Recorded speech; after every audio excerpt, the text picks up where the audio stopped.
il est 18h30, restez avec nous sur Graffiti, c'est l'heure de l'agenda des étudiants.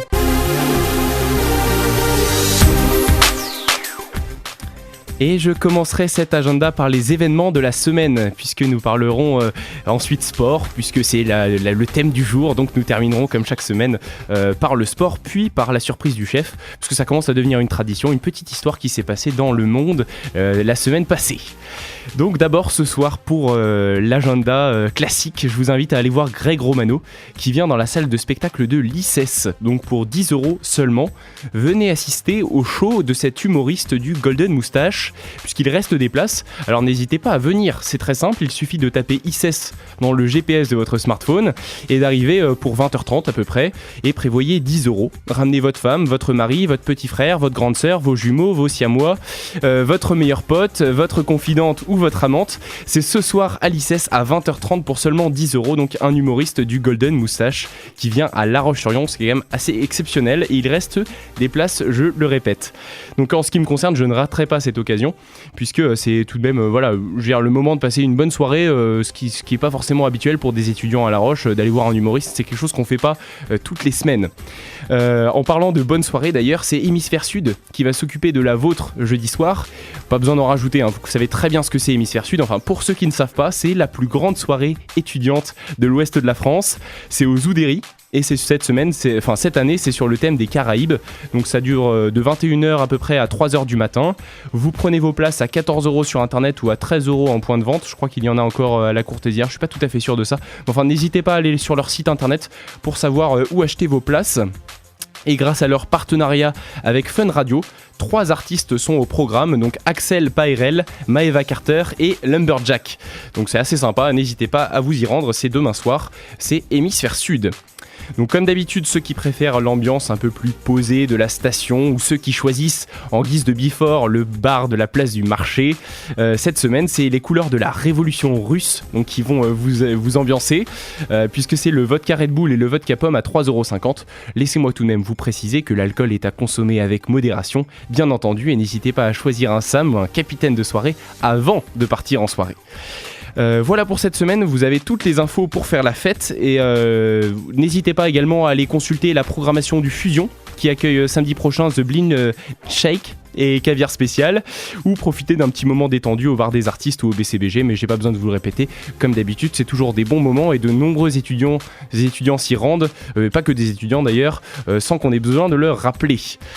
Côté sport, cette semaine, des conseils de Flavien. Flavien, qu'est-ce qu'il y a en sport cette semaine ? Oui, il y a du sport, et ce soir, avec la deuxième demi-finale de Coupe de la Ligue, avec le Paris Saint-Germain qui reçoit à 21h05 Toulouse. Et puis, en ce moment même, le championnat d'Europe de handball, j'en ai parlé tout à l'heure, avec la France qui rencontre la Norvège. C'est la première mi-temps, et la France mène sur le score de 6-3 pour le moment. Voilà.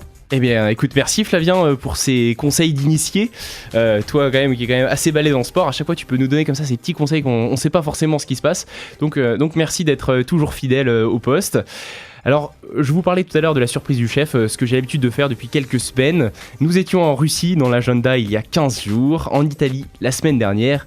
Prenons cette fois la direction de l'Australie pour notre surprise qui est sportive cette semaine, puisque on reste dans le sujet de la semaine. C'est dans le cyclisme plus exactement que nous nous dirigeons avec le professionnel Tyler Farrar, que nos spécialistes connaissent peut-être, je n'en sais rien, moi je le connaissais pas avant d'apprendre cette histoire. Donc il faut savoir qu'il a terminé la course du Tour Down Under, donc qui correspond un peu au Tour d'Australie. Il l'a terminé sur le vélo d'un supporter pour terminer la 3e étape du Tour, ce qui est quand même assez surprenant et normalement interdit. Donc c'est le Tour Down Under, c'est une course cycliste par étape, donc un peu sur le type du Tour de France, et qui est autour de la ville australienne d'Adélaïde, et qui est assez connue dans le domaine du cyclisme. Donc il y a eu un peu l'histoire inattendue de cette année, puisque Tyler Farrar a chuté seulement 20 km avant l'arrivée de la 3e étape. Ça fait mal, certes, mais c'est le job, et l'intéressé est remonté sur son vélo comme à son habitude, malgré le fait qu'il se soit ouvert au niveau du coude droit. Et là, patatras, 5 km plus tard, le coureur de la formation Dimension Data a remarqué que son dérailleur arrière s'était cassé et il ne peut désormais plus faire appel à sa voiture qui est repartie à l'avant de la course. Catastrophe, il risque de perdre l'épreuve. Seul un miracle pourrait alors le sauver, il est sur le point d'abandonner. Et devinez quoi ? Ce n'est pas un, mais 2 miracles qui vont avoir lieu. Si Dieu existe, sachez qu'il aime le cyclisme puisque, déclare Tyler, il y avait 2 spectateurs sur le bord de la route et ils sont venus à mon secours. Avec ces 2 spectateurs, Tyler Farrar a eu beaucoup de chance, puisqu'ils m'ont demandé quelle taille je faisais, dit-il, et ils m'ont rapidement prêté un vélo qui appartenait à l'un d'entre eux. Je ne roulais pas avec les mêmes pédales que lui, donc il m'a même donné ses chaussures qui correspondaient à la bonne taille. Nous faisions la même taille de pied, précise l'américain, donc à nos confrères de The Peloton Brief. Donc un gros coup de chance, puisque le vélo, les chaussures et ces deux supporters qui avaient un vélo qui correspondait. Donc un gros coup de chance pour Tyler Farrar qui, grâce à cette aide, a pu terminer la 3e étape.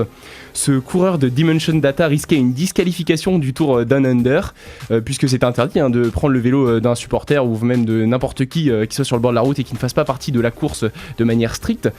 Mais dans un communiqué publié après l'étape, les commissaires ont indiqué qu'ils avaient décidé de ne pas faire respecter la règle cette fois-ci, émus par la générosité de l'acte en fait, tout simplement.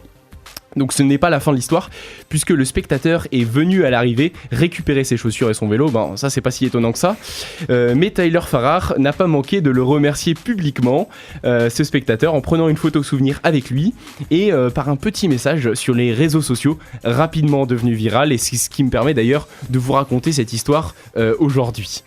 Donc voilà pour notre petite surprise du jour. On en aura une chaque semaine maintenant, on va essayer de continuer un peu sur ce mode-là. Pour plus d'infos, je vous invite à vous rendre directement sur la page Facebook de l'émission Bouge-toi la Roche. Donc l'adresse, elle est simple, c'est www.facebook.com/Bouge-toi la Roche et vous aurez toutes les informations sur les événements qui se déroulent en ce moment dans la ville de La Roche-sur-Yon, notre ville adorée. Restez avec nous sur Graffiti. Salut, c'est Vinci, vous êtes sur Graffiti FM, quittez pas. Là c'est plutôt internet, mais quittez pas non plus, donc à la prochaine, peace.